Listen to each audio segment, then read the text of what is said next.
Sorry बाबा, लेकिन मुझे नहीं लगता है कि मैं कल से ऑफिस आ पाऊंगा। जब तक फिर से आई मेरे सामने मुस्कुराकर खड़ी नहीं हो जाती, तब तक मेरी दुनिया यहीं है, ऑफिस नहीं। क्यों? मुझे नहीं लगता कि उसके बाद भी मैं ऑफिस आ पाऊंगा। I am sorry.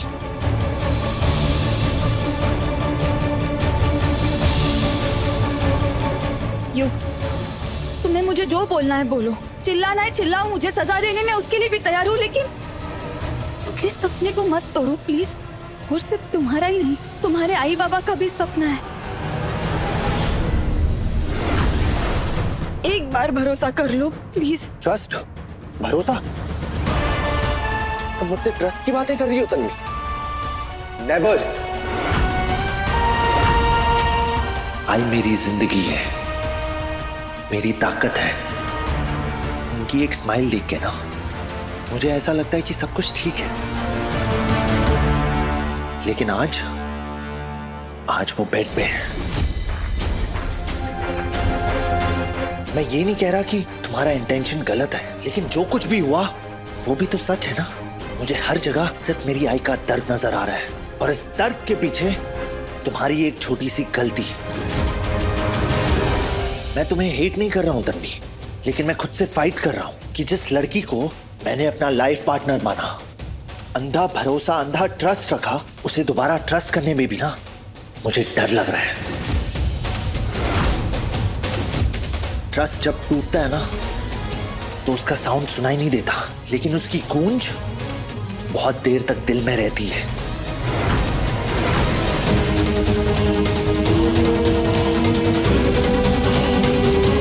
I am sorry to से, बट अब मैं तुम पे दोबारा ट्रस्ट नहीं कर पाऊंगा तन्वी।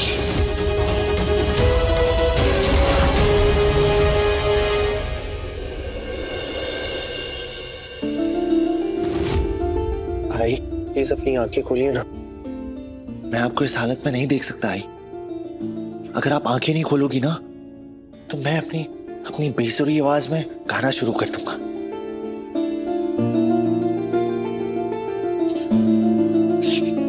आई,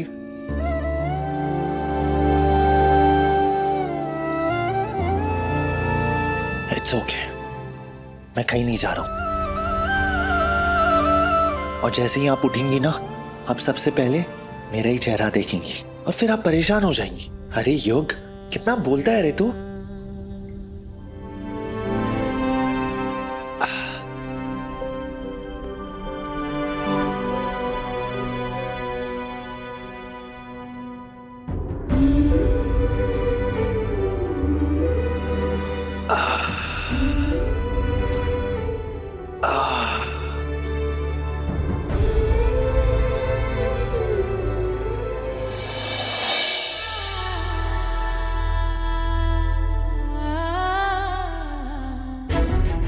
तुम मुझसे बात मत करो, गुस्सा रहो, मेरी तरफ देखो भी मत, पर तुम मुझे आई की बहू और अपनी पत्नी होने का फर्ज निभाने से रोक नहीं सकते। तन्वी के अगेंस्ट मैं एक और वर्ड नहीं सुनूंगा। वो इस घर की बहू है और मेरी पत्नी है।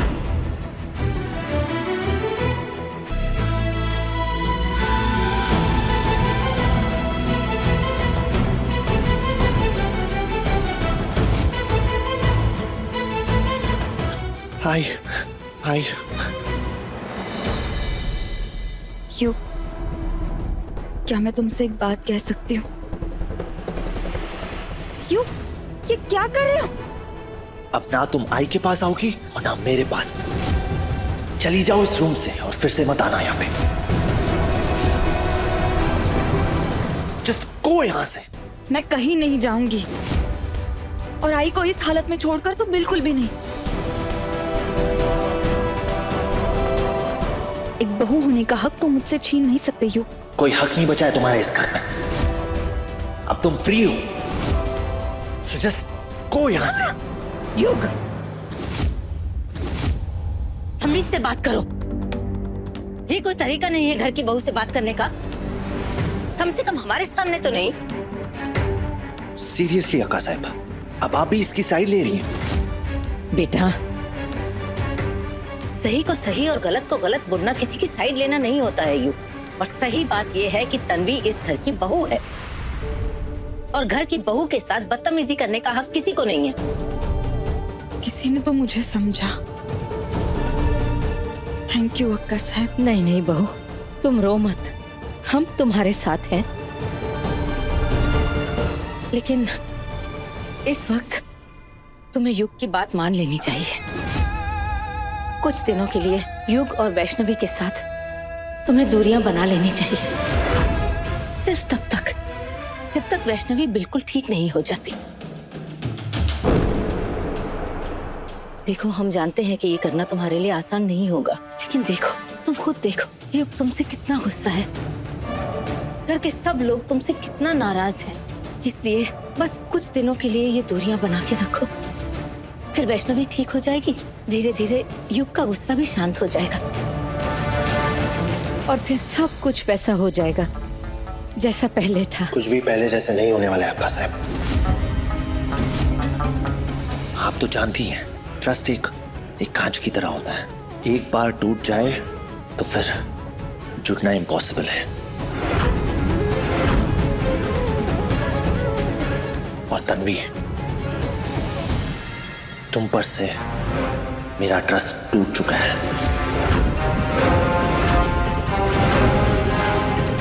हमेशा के लिए।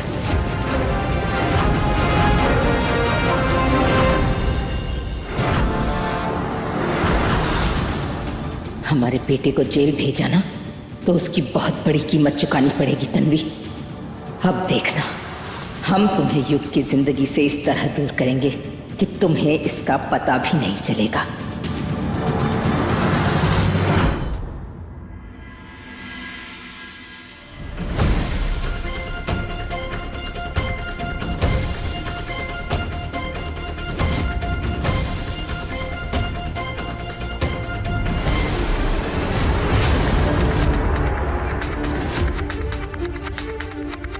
बाबा, आपने खुद देखा है मैंने युग को कैसे ऑफिस जाने के लिए तैयार किया था।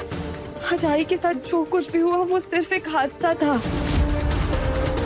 इसको हादसे का नाम देकर खुद को बचाने की कोशिश मत करो तन्वी। आज जो कुछ भी वैष्णवी के साथ हुआ है उसमें गलती तुम्हारी थी। नतीजा देख लिया तुमने, देख लिया नतीजा। जिसके लिए तुम ये सब कर रही थी, आज उसने ऑफिस जाने से ही मना कर दिया। एक तरफ वैष्णवी बिस्तर पर पड़ी है बेहोश होके, और दूसरी तरफ मेरा बेटा युग, वो अपने फ्यूचर को अंधेरे में ढकेले जा रहा है। तुम्हारी सिर्फ एक लापरवाही और तुमने इस घर की खुशियों को न जाने किस मोड़ पर लाकर खड़ा कर दिया। माफ करना वैष्णवी, हम ये बिल्कुल नहीं चाहते थे कि तुम यहाँ इस तरह बिस्तर पर पड़ी रहो। मन तो हमारा वो था कि वो मनहूस तन्वी तुम्हारी जगह यहाँ पड़ी होती, लेकिन ये भी ठीक है क्योंकि धीरे धीरे वो तन्वी तुम्हारे लिए तुम्हारी अपनी बेटी से भी बढ़कर होती जा रही थी। अब देखना कैसे एक झटके में हम तुम्हारा वो भरम तोड़ते हैं।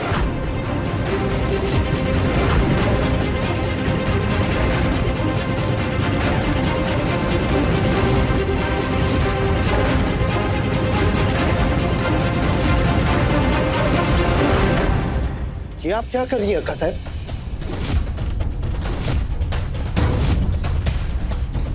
युग, ये बैंडेज है ना, ये ढीला था, ये ठीक से लगा के नहीं गया वो डॉक्टर, बस उसी को ठीक कर रहे थे। देखो ना, देखो, ये डॉक्टर लापरवाह है, देखो ना कैसा काम करके गया है।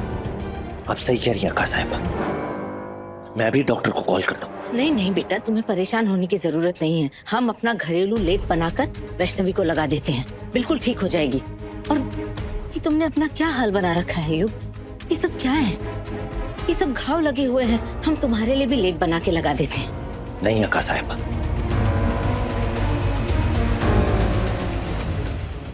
30 के पार जब मिला प्यार, सोमवार से शनिवार रात 9:30 बजे दंगल टीवी पर।